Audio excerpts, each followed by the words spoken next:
Alright, everybody. It's your boy Atlas from Brotherhood of Ognomazud sitting over here, ready to show you what's up with this Altergeist. I did a 3 and 2 at a tournament yesterday. It was just little locals, but there was 19 of us. So I placed ninth place. Yeah, ninth place in the tournament yesterday out of 19. So I got in the top half, at the very least. One more, and I had gotten in top 8. And they had given out some really cool prizes for that. But I didn't do too bad. Everyone who beat me was a true Draco player. So everyone above me, I say cheated. I'm just kidding. But they played a really OP deck, and I didn't do too bad against them for 3 wins, 2 losses. So here's my profile. We'll start off with 3 Marionetter. Marionetter is pretty cool. She allows you to set a trap from deck. And that's a really good combo starter if you play Haunted Rock, which I do. You'll find out about in a bit. So 3 of Marionetter, 3 of Meluseek, which is your normal combo starter for most cases. If you go first, you play her, and you can link her off into a Link Karibo, search an Altergeist card. Usually you want to search Multi-Faker for your back row setup on turn 2, or on your opponent's turn 2 of the duel. 3 Siliquidus. Most people I hear run him at 2 for some reason, but I run him at 3. I think it's better that way. He's more usable. You can expend. He can be expendable at 3. He can't really be expendable at 2. So it's just more risky playing him at 2, in my opinion. For some reason, I thought I was playing 3, but I guess I'm only playing 2 Multi-Faker, and it hasn't really screwed me yet. So I'm gonna leave it alone. But I think eventually I might try it at 3 and see what happens. But 2 Multi-Fakers, and Multi-Fakers are really good because you can special summon them upon the activation of a trap card. So you can activate a trap card on your opponent's turn, special summon Multi-Faker, and then special summon a monster from deck immediately afterwards. So you could do that on your turn or your opponent's turn. Also, you could use cards to bring him back from the grave, which is a special summon, and his effect still kicks in because it doesn't say when he's special summoned from your hand. It just says when he's special summoned. Altergeist Conquery. I run 2 of these. A lot of people will either run 1 or none. But I run 2 because I like to have one in my hand as soon as possible, just in case my opponent attacks. You can special summon him to negate the attack, and then choose a monster on your opponent's side of the field and negate its effects, while this card and that card are face up on the field. So it's a really good out for a lot of things. I play 1 of the tuner, Finfeld. And the reason I play Fifanelig is because I use my extra deck. Unlike most people who play Altergeist, the extra deck's not really usable to them. They play Pot of Extravagance and stuff like that. I disagree with that method. I like having my extra deck. There's more power involved in all of that. And all that good stuff. So when it comes to Fifanelig, I play 1 in my main deck. I also play 2 hand traps, Ash Blossom, Joy of Spring. Everyone knows what those do. If you don't know what they do, stop playing Yu-Gi-Oh! It's 2019, come on now. But I run 2 in this because now this deck is versatile. It can go first or second and not really be stopped as easily. There's nothing hindering it. 3 Secret Village of the Spellcasters. Obviously, this is a Spellcaster deck, so I don't want you being able to play anything. So it's a control deck. Super Polymerization. You'll understand why when I get my extra deck out, but this card is a viable strategy in my spice. Onto the traps. We're going to go ahead and show you 2 protocols. I should be running them at 3, but I don't have a 3rd one yet, which is kind of weird. So I'm running 2 for now. But it's really good. It's your negate as well as your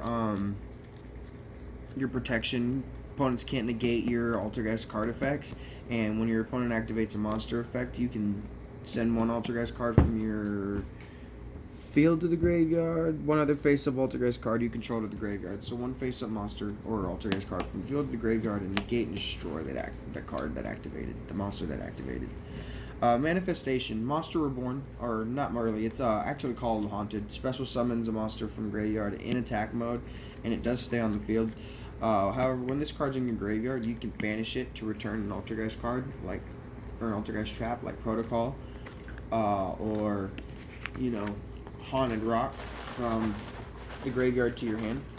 So, it's got 2 uses as well. Haunted Rock is a +1, -1, so it's kind of shitty. So when you activate it, you have to discard an Altergeist card. However, whenever your opponent activates trap cards, you can send one Altergeist monster from your hand to the graveyard, negate, and destroy that trap card. So it's a +1 and -1. So you can defend your stuff and put it by putting some of your stuff in the graveyard. However, that's what Manifestation's for. Remember that. And if you have Manifestation and Siliquitus, anything that was in the graveyard is now in your hand. I've learned that a lot. So Haunted Rock is used for that, and when you set it via Marionetter's effect, you can activate it the turn it was set, which is why I say Marionetter is a good turn 1 starting combo. So you activate, you normal summon Marionetter, you search Haunted Rock from the deck, you set it, you activate it, and now because you activated Haunted Rock, you have to send an Altergeist monster from your hand to your grave. But if you have Multi-Faker in your hand, you can special summon Multi-Faker and then search your deck and special summon Siliquitus. And now you've got 3 monsters on your board. First turn, you can link off, or you could just end your turn. Usually I end there because that's a good end board for my first turn. I can send a monster from my field to my hand to return a card you just played. So usually I do that on your first normal summon. Kind of stops you from being able to play anything. Or not really, but point is, if you don't have a monster on the field, what are you going to do to me? So I try to stop your summons. 3 personal spoofing. Personal spoofing is really, really OP.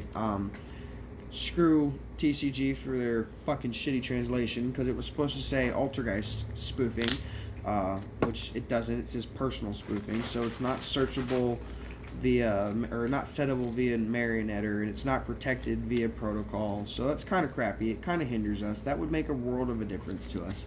But spoofing allows me to send an Altergeist card from the field or hand back to my deck and search another. So you do that usually if you have Multi-Faker on the field and no way to return them to your hand. Send them back to your hand. Or send them back to the deck, search another one, special summon him off of spoofing's activation, because that's what you do, and then special summon again from the deck. So it's a good way to get Multi-Faker started if you have no other way around it. It's a backup start. Also with personal spoofing, so I went against Shiranui once and literally ran through all my resources minus Conquery and Meluseek, and it was sudden death, first blood basically, and for 4 battle phases, I shit you not, okay, he was stopping my attacks. So I would use that, and he'd play something to negate my attack altogether, and then I'd have to pass turn, because there's nothing else I could do. My resources are gone. Well, I've got spoofing on the field, and I've got Conquery in deck, so I would switch out, and when he would attack, I'd spec Conquery, and then my turn would come, and about 4 turns later, I finally hit him with Meluseek, and it was such a grind. It was freaking hilarious. He had no choice but to respect the deck. Shook my hand. I shook his hand. Shiranui's not really that good in the format, so he did really well piloting that, and I can't deny him that. Crackdown, I run 3 of those. It's basically change of heart. Take your monster, but this stays on the field and negates its effects, nor can you attack with that monster, so it basically becomes crap. But it's a good way. So if your opponent's, for instance, got a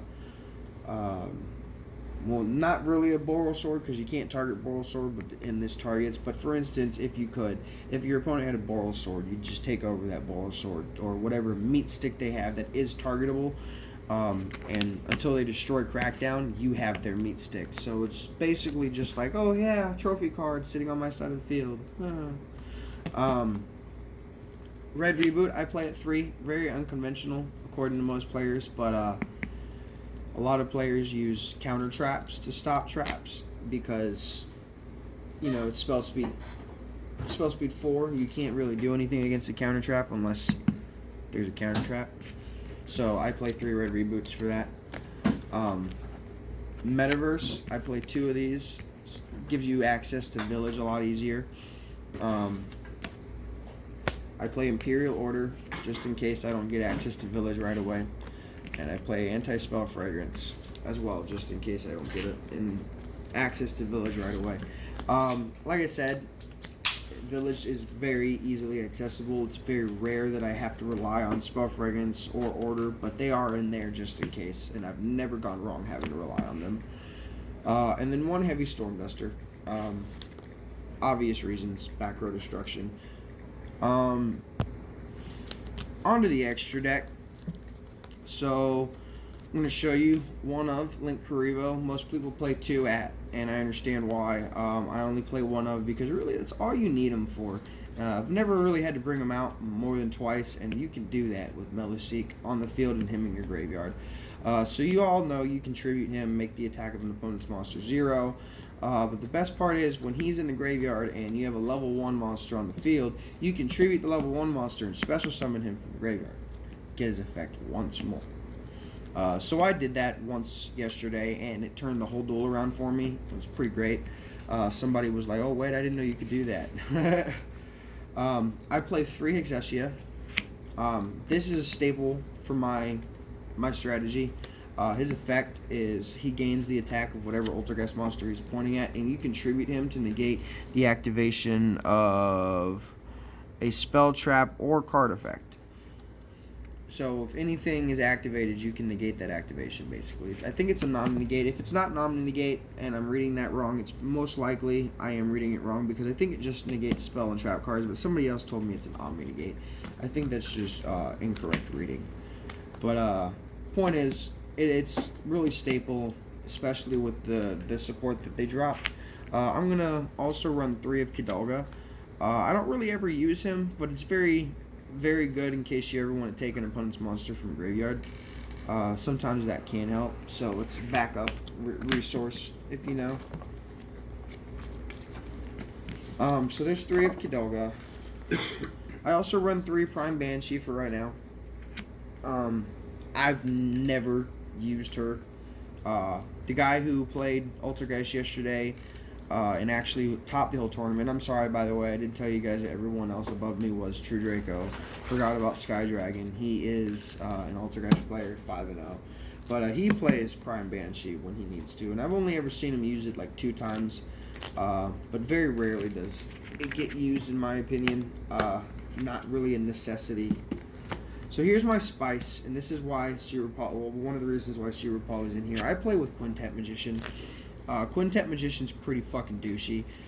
4,500 meat sticks, so unless you've got more than 4,500 attack, good luck running him over. Destroys everything on your opponent's side of the field. Spells, traps, magic, or spells, traps, and monsters. The minute he's summoned, and he can't be tributed nor destroyed by card effects. So you can't kaiju him or destroy him with a black hole. So yeah, douchey. And then of course another super poly target, super poly targets, World Chalice Guard Dragon.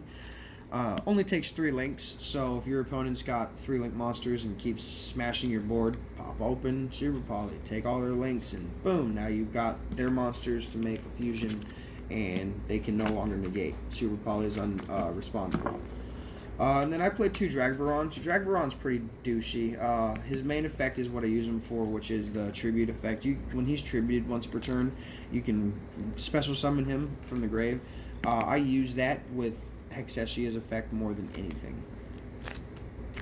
Infinite cannon fodder. And then there's when an opponent's monster, a special summon monster declares an attack, you can return 1 Altergeist monster you control to the hand and negate that attack. So there's that too. I really love it. Then I have 1 Kaiju in the side deck, Jinzu. Jizukiru, the Star Destroying Kaiju. It's the light Kaiju.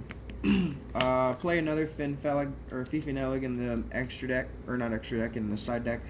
The reason behind it is because if I need access to 2, I'd like to be able to just special summon from deck than have to use a manifestation on 1. Wild Tornado.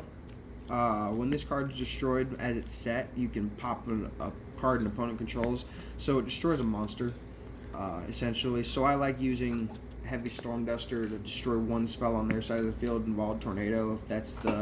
If that's all I can destroy on their side of the field, is one, then I'll use Wild Tornado to destroy a monster. It's douchey. I wish I decided this out. Somebody told me last night that it was a really smart choice to put in my side deck, especially for True Draco, but I wasn't thinking about True Draco when I put this in there. I was thinking about something else. Funnily enough, I've got 2 of those, so those are really good against True Draco, apparently. Unending Nightmare. You pay 1,000 to destroy a spell or trap card on the field. Pot of Duality, which is my replacement for Extravagance since I use my extra deck. But it's in my side deck now because I don't really need the draw power as much. I think I've figured out Altergeist pretty well. 1 Mystic Mind. It's a good going second. Defense, they get their board out before you do. Your turn comes around, you have a chance to come out of nowhere. And then just end your turn with as many muscles as they have and destroy Mystic Mind, pop Metaverse, and now you've got Village on the field. Necro Valley, stops a lot of decks in the format, so it's good to have 2 of those in your side deck at all times for every deck you're playing, I promise. Unless, your graveyard is something you use, then I don't recommend playing it. But, other than that, so yeah, that's my Altergeist deck. Strictly douchey, in my opinion. I know a lot of people who say that they hate it. Your Guildmaster is one of them. He actually is boycotting my deck right now, so whenever I go to a tournament, if they put me against Sam, our Guildmaster, it's usually an auto win for me. So I love it. Not the auto win, I love the deck. Yeah, other than that, I hope you guys enjoy and watch us on YouTube. Suck a dick and have fun.